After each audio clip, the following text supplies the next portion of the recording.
gentlemen, I am the CHALL, your Doncaster Rovers fan, your sporting journalist and the media manager for Sheffield City Football Club. Today we are previewing the game upcoming against Rochdale over at Spotland. So please do like, comment, subscribe. The socials are on the screen below and in the description of the video as well. And for now, let's get straight into this one. And first of all, talk a bit about the history of Rochdale Asc. So, the present Rossdale Asc was formed following a public meeting convened by Mr. Harvey Rigg and chaired by Mr. Herbert Hopkinson, held in the Central School Council, Fleece Street, on May 14th, 1907. At a meeting convened by Mr. Harvey Rigg in the Central Council Schools, Fleece Street, Rochdale, last evening, with Mr. H. Hopkinson in the chair, it was decided to form a club to be called the Rochdale Association Football Club from the Rochdale Observer on 15th of May 1907. At the club's first game on September 3rd, 1907, was a friendly against 2nd Division Oldham Athletic, who, not surprisingly, won 4-1. The Dell's first league game in the Manchester League was played at Spotland, then known as St Clement's Playing Field, on September 7th, 1907, against Tongue. The game attracted 2,000 spectators, ending in a 2-2 draw. The end of the 07-08 season in 10th place, having played 30, won 10, drawn 8 and lost 12 for a total of 28 points. 49 goals were scored and 63 goals were officially conceded. Now, they played 36 consecutive seasons in the Football League's bottom division from 1974 to 2010. It's the longest time any team's been in the bottom division in the league, with some even derisively calling it the Rochdale Division. The club had the lowest average position of all the clubs, existing continuously in the Football League since its expansion to 4 divisions in 1922 21-22, and since the expansion to 92 clubs in 50-51. Additionally, the club holds the distinction of having played the most seasons in the English Football League without either reaching the top 2 tiers or being relegated to the National League as of the 91 seasons as of 2018-2019. Now, the club reached the League Cup final in 1962. This was the first time a club from the bottom league division had reached the final of a major competition, where they lost to Norwich City. During their history, they've had 3 promotions and 4 relegations, with promotion coming in 1969, 2010 and 2014, and relegation in 1959, 1974, 2012 and 2021. The 1959 relegation followed the 1958 restructuring, which saw the combination of the 2 third division sections into the 3rd division and 4th division. In the restructuring, Rochdale managed to secure a spot in the 3rd division, but relegated at the end of the season to the now lowest 4th division. Now, of course, Rochdale have had some pretty interesting recent history.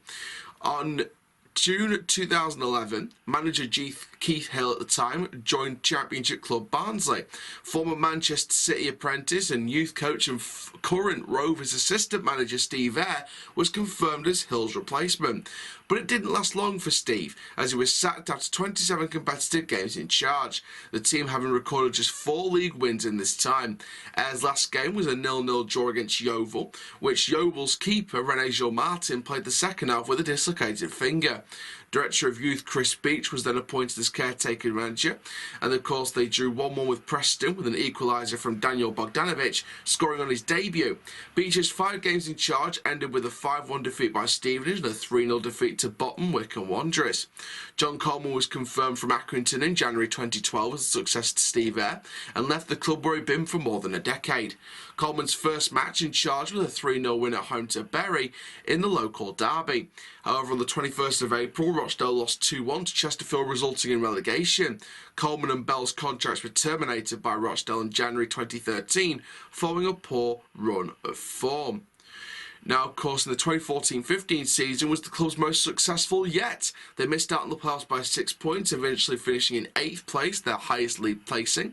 They did pressing in the FA Cup, reaching the 4th round, losing out to 4-1 to Premier League Stoke City. The 15-16 season saw Rochdale finishing 10th in League One, whilst finishing 9th in 16-17. They met Premier League outfit again in the 5th round of the FA Cup, when they met Tottenham Hotspur at Spotland in the 17-18 17-18 season despite a poor domestic season, finishing 20th in League One. Rochdale held Tottenham to a 2-2 draw, resulting in a replay at Wembley when Rochdale lost 6-1.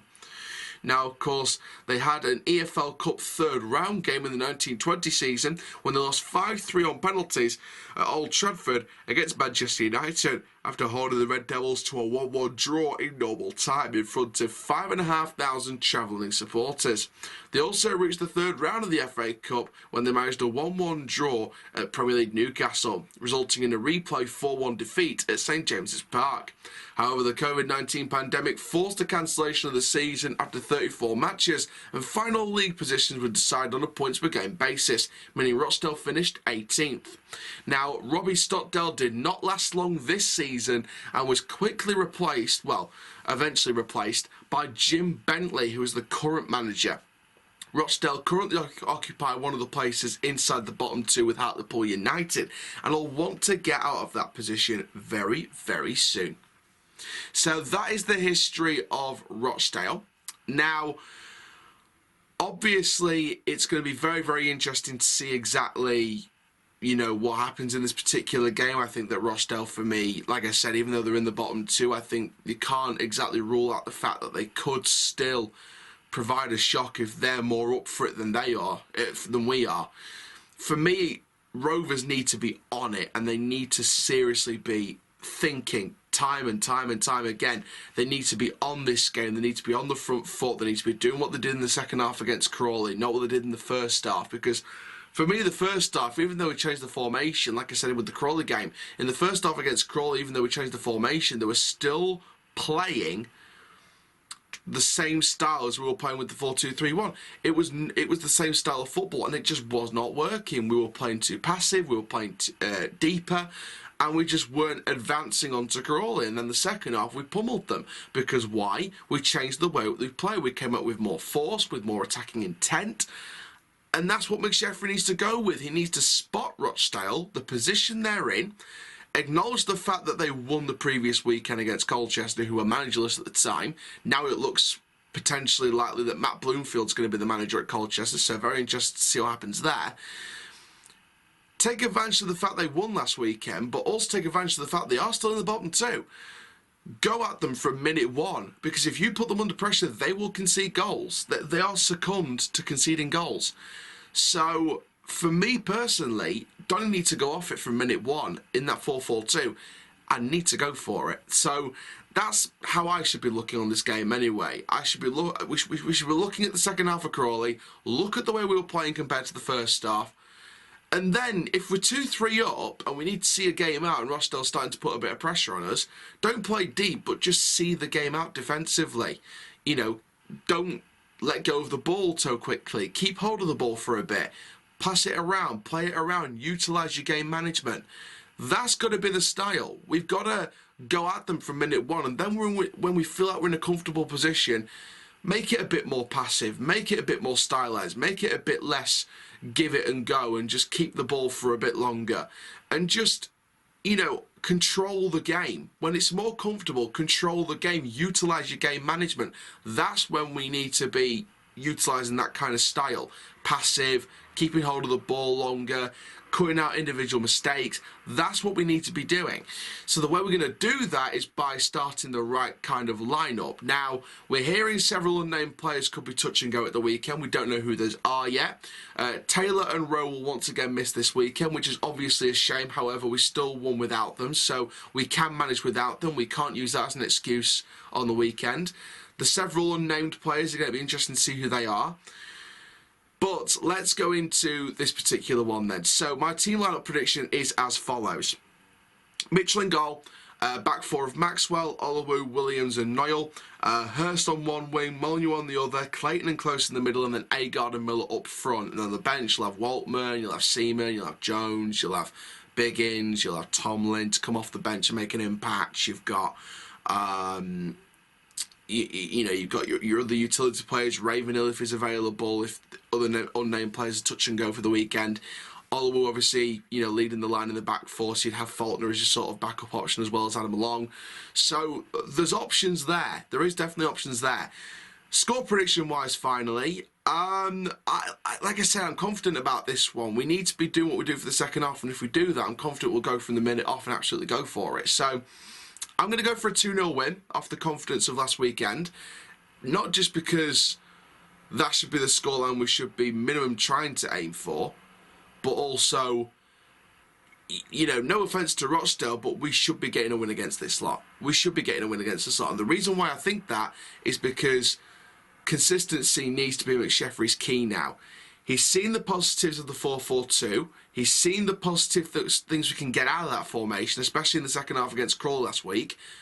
Build on that, utilise that, go for it, build on it week on week, and you've got a really good idea then. You've got a really cool way of getting yourselves back in some fans' favours, because let's be brutally honest here, there are fans in our fan base that have turned against the manager. And there was even people, and I'm not lying because you've seen it on social media and I've spoken to people face to face, there are fans, and I won't sit here and BS anybody or lie or anything like that, because at the end of the day we're a fan channel and we're all about posting fans' opinions. There are fans face to face, not just online, that are still McSheffrey out even after last week's win. That's fair enough, that's their opinion. My stance has always been the same, and I'll reiterate that for people out there who think, you know, if there's people out there that think I'm posting fake propaganda, and you know exactly what I'm aiming this to, just think, my stance has always been the same. On here, in public, my stance has always been the same. Let's see where we are at the end of October, start of November, when we've played the bottom two, when we've played the top, when we've played informed teams.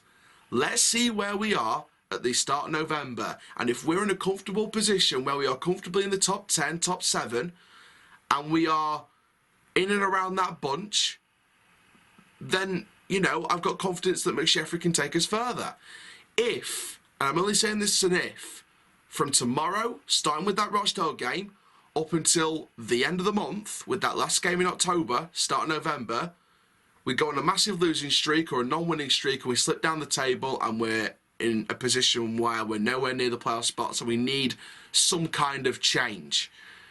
Then I'll start to ask questions, but I don't think we're going to be in that situation. Why? Because I think the win last week bred confidence into that team. The win in the Papa John's developed a bit of confidence. Then the Crawley win developed a huge boost of confidence. So I think with Rossdale, with Hartlepool, I think we'll beat those two teams.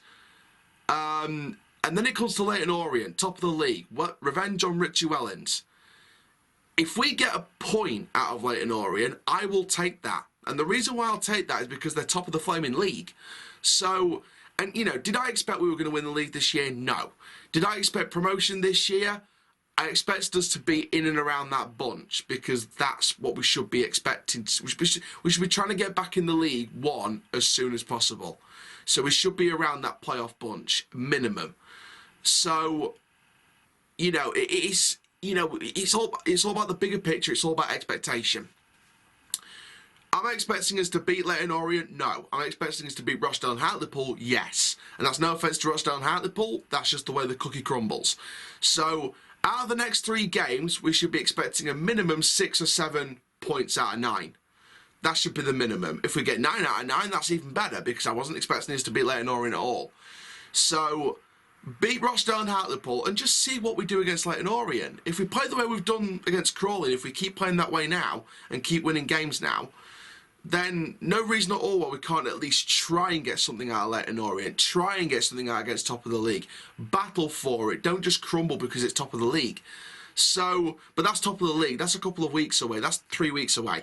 Let's have a look at, well, a week away, should we say. Let's have a look at Rossdale and Hartlepool, first of all. Rossdale tomorrow, Hartlepool Tuesday the next. And stay tuned for Tuesday next, because I'm going to be doing a watch-along of that. Unfortunately, I can't attend that game now. So we are going to be doing a live watch-along of the Hartlepool match. So stay tuned for Tuesday, because that's going to be a watch-along. But for now, guys, thank you very, very much for watching this video. Make sure you do like, comment, subscribe. The socials are at the bottom of your screen. And for now, I'm the CHALL Doncaster Rovers fan and your sporting journalist and the media manager for Sheffield City Football Club. By the way, please go follow all the Sheffield City socials. They're in the description as well. Massive, massive stuff coming for this club, trust me. And for now, guys, I'll see you all in the next video very, very soon. Thank you very much. That is full time.